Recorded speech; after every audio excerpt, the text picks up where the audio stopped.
Everyone, जय new के platform के ऊपर आप सभी का स्वागत है। आज अपने बातचीत करने वाले हैं वीआईटी वेल्लोर के बारे में। 2024 के अंदर जो भी इसका वीआईटी ट्रिपल ई का एग्ज़ाम होने वाला है उसके होल पैटर्न की मैं भी बाद में बात करूंगा। वीआईटी वेल्लोर कैंपस कैसा है, उसके अंदर क्या क्या फैसिलिटीज़ है। आपने हर जगह देखा होगा कि एनआरएफ रैंकिंग उसको कई एनआईटी कई आईआईटी से भी ज़्यादा दे रखी है। ये एक प्राइवेट इंस्टीट्यूट है। इसके अंदर टोटल वीआईटी वेल्लोर भी है जो कि इंडिया के अंदर वीआईटी के नाम से चल रहे हैं। VIT Vellore, VIT Chennai and VIT Amravati and VIT Bhopal, ये 4 जो कैंपस एरिया है वो भी चल रहे हैं। टोटल बात करी जाए तो वीआईटी वेल्लोर के अंदर जो आपकी बीटेक है वो 15 से 30 लाख के बीच के अंदर आपकी ख़त्म हो जाएगी। अपने क्या क्या चीज़ें बातचीत करेंगे, अपने बातचीत करेंगे प्लेसमेंट। मैं टोटली जो ये वीडियो बना रहा हूँ ये ओनली ऑन वीआईटी वेल्लोर के ऊपर बना रहा हूँ। इसके अंदर मैं रैंकिंग की बात करूँगा कि कौन कौन सी रैंकिंग के ऊपर आपको क्या क्या सीटें मिल सकती है, सीट मैट्रिक्स की बात करूँगा। फिर उसके बाद में मैं कनेक्टिविटी की बात करूँगा। फिर उसके बाद में मैं वीआईटी ट्रिपल ई का जो एग्ज़ाम होता है इसके अंदर एक ख़ास बात ये है कि आपने अगर जेईई मेंस का एग्ज़ाम दिया है या नहीं दिया, आपको वीआईटी ट्रिपल ई का एग्ज़ाम देना होगा आपको वीआईटी के कॉलेज के अंदर एडमिशन लेने के लिए। मतलब आपको जेईई मेंस का क्राइटेरिया हट जाता है। दूसरी मेन चीज़ 75% जिसके कम है तो उसके अंदर ये प्लस पॉइंट है कि यार 60% के अंदर अपना कॉलेज मिल रहा है। एनआरएफ रैंकिंग बढ़िया है भाई साहब इसकी। गिनीज वर्ल्ड ऑफ रिकॉर्ड के अंदर इसका 2 बार नाम आ चुका है। एक ऐसा ये कैंपस है जिसका गिनीज वर्ल्ड ऑफ रिकॉर्ड के अंदर 2 बार नाम आ चुका है। कैंपस एरिया की बात करें भाई साहब 370 प्लस से ज़्यादा कैंपस एरिया। ये सब रही इसकी मोटी मोटी बातें। चलिए बात कर लेते हैं वीआईटी वेल्लोर के अंदर अगर आपको एडमिशन लेना है तो आपको वीआईटी ट्रिपल ई का एग्ज़ाम देना पड़ेगा। तो एग्ज़ाम की बात करते हैं, पहले इसकी 31 मार्च लास्ट डेट थी, उसको एक्सटेंड करके कर दिए 10 अप्रैल। तो वैसा अब एक्सटेंड तो करना ही था, अभी तो सेकेंड मेंस का अटैम्प्ट भी नहीं हुआ, एक्सटेंड हो गया। पता ही था एक्सटेंड होगा। एग्ज़ाम डेट क्या है? एग्ज़ाम डेट है 19 अप्रैल से लेकर 30 अप्रैल के बीच में। तो इसलिए बोल रहा हूँ भाई साहब एग्ज़ाम डेट एक्सटेंड नहीं होगी, इसके बीच में ही एग्ज़ाम होगा, क्योंकि आपका जेईई मेंस का सेकेंड अटेम्प्ट भी होने जा रहा है अभी। फिर उसके बाद में अभी आपका ये भी आपका इसके बीच में ही ले लेंगे। सबसे प्लस पॉइंट क्या है? नो नेगेटिव मार्किंग है। सिलेबस बहुत ज़्यादा इजी है, मतलब रैंक निकालना इजी है।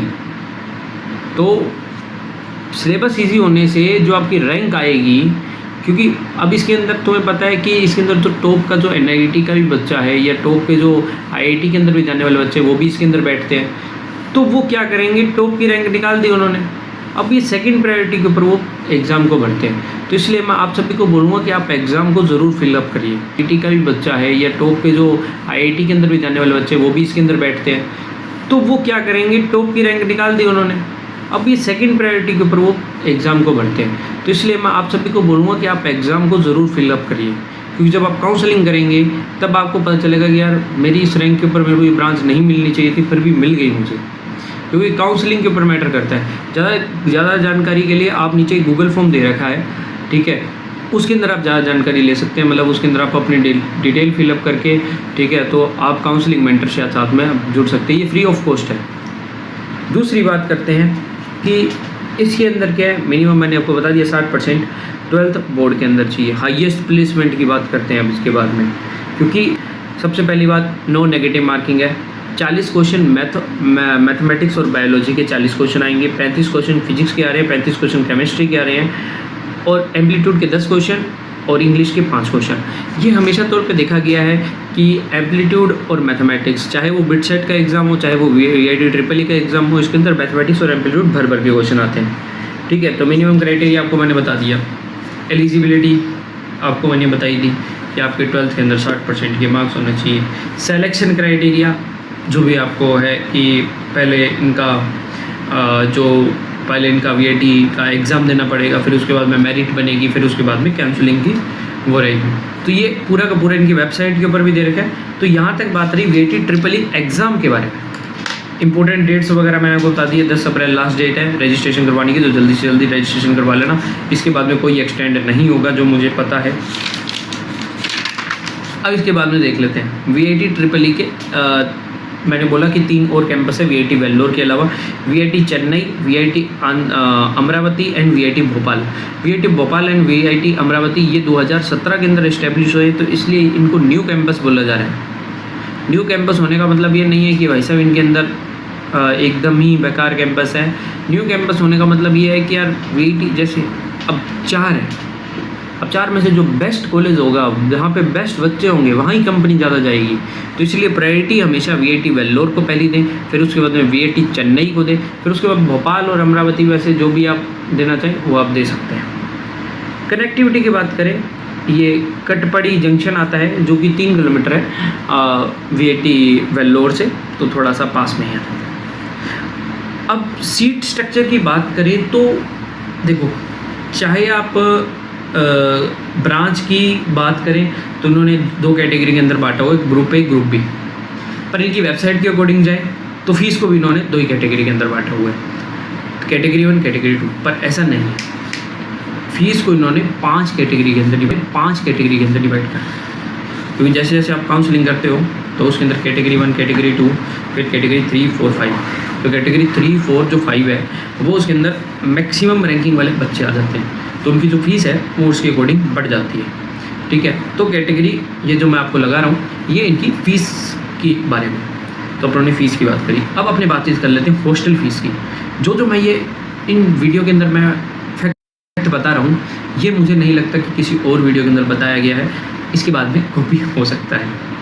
ठीक है, बात कर लेते हैं भाई साहब हॉस्टल फ़ीस की। तो हॉस्टल फ़ीस 1 से लेकर भाई साहब 1.5 लाख रुपये तक है। ठीक है, मेस फीस अलग है, हॉस्टल फ़ीस अलग है। ठीक है, इसके अंदर 2 सीटर भी है, फिर उसके बाद में 3 सीटर 4 सीटर 5 सीटर 6 सीटर 6 जनों का भी एक साथ रूम है। सीट मैट्रिक्स नो डाउट आपको भी पता है, मुझे भी पता है कि यार प्राइवेट यूनिवर्सिटी है तो सीएस को ज़्यादा प्रायोरिटी दी जाएगी। तो सीट को प्रायोरिटी इतनी दे रखी है कि 2500 से 3000 सीटें अकेली सीएस की है।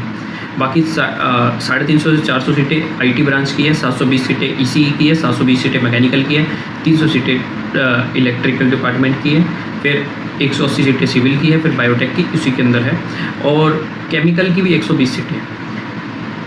अब आप जानते ही है कि यार सीट मैट्रिक्स की बात करें तो कैटेगरी 1 और कैटेगरी 2 के अंदर आप ये मान के चलिए कि यार आप अगर 5000 3000 के अंदर एक इसके अंदर स्कॉलरशिप का भी क्राइटेरिया है। तो स्कॉलरशिप का भी क्राइटेरिया मैं आपको बता दूंगा। तो अगर आप किसी भी स्टेट के अगर आप टॉपर हैं, जैसे आप बिट्स के अंदर भी है, अगर आप किसी भी स्टेट के अगर टॉपर हैं तो उसके अंदर आपको डायरेक्ट एडमिशन मिल जाता है, बिट सेट के अंदर भी।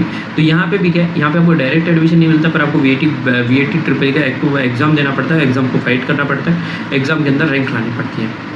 फिर उसके बाद में स्कॉलरशिप के अंदर डिसाइड होता है कि आप अगर आप अगर आपने बोर्ड को टॉप करा है, अगर आप किसी भी स्टेट बोर्ड को अगर आपने टॉप करा है तो आपकी ट्यूशन फीस 0 हो जाती है। ये इसके अंदर सबसे जो मेन चीज़ है वो मुझे बहुत अच्छी लगी। अगर आपकी ट्यूशन फीस 0 हो रही है और इस बेहतरीन कैंपस के अंदर 0 हो रही है तो भाई साहब वो तो सोने पे सुहागा की बात वाली हो जाती है। तो अब अपनी बातचीत कर लेते हैं हाईएस्ट प्लेसमेंट की, जिसके लिए सभी लोग इंतज़ार कर रहे हैं। तो हाईएस्ट प्लेसमेंट अगर आउट ऑफ इंडिया की बात करें तो 1.2 CM, मतलब 1 करोड़ 2 लाख का प्लेसमेंट लगा था आउट ऑफ इंडिया, जो कि हाईएस्ट गया था पिछली बार। 75 लाख रुपए का जो प्लेसमेंट लगा था वो इंडिया के अंदर लगा था, वो भी हाईएस्ट गया था इनकी कंपनी इनके साथ में। एवरेज प्लेसमेंट की बात करें भाई साहब बहुत अच्छा एवरेज प्लेसमेंट है, 9 से 10 लाख रुपए का एवरेज प्लेसमेंट है इनका।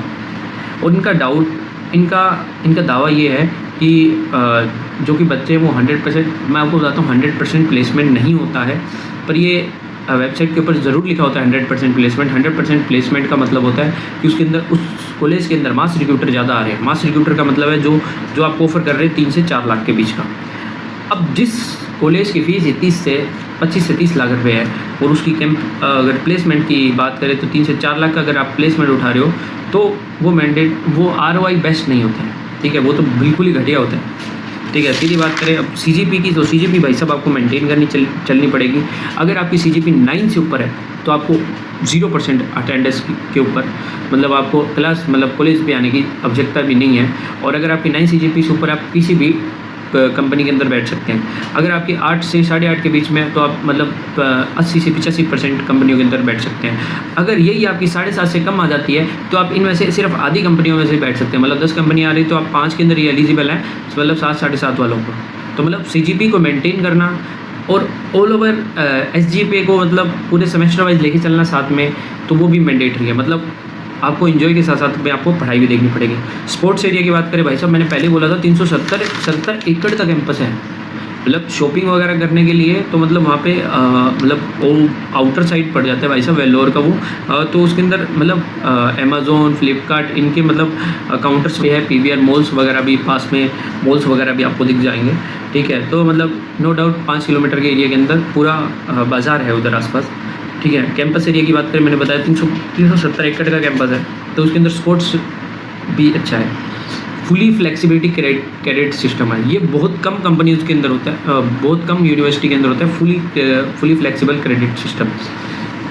Fully flexible course and choice timing, मतलब टाइमिंग को चॉइस करना ये बहुत कम ऐसी यूनिवर्सिटी के अंदर होता है जिसके अंदर फ्लेक्सिबल क्रेडिट सिस्टम भी हो, फ्लेक्सिबल कोर्स सिस्टम भी हो। ये बहुत कम यूनिवर्सिटी के अंदर होता है, और ऐसी टॉप यूनिवर्सिटी के अंदर होना तो बहुत ही अच्छी बात है।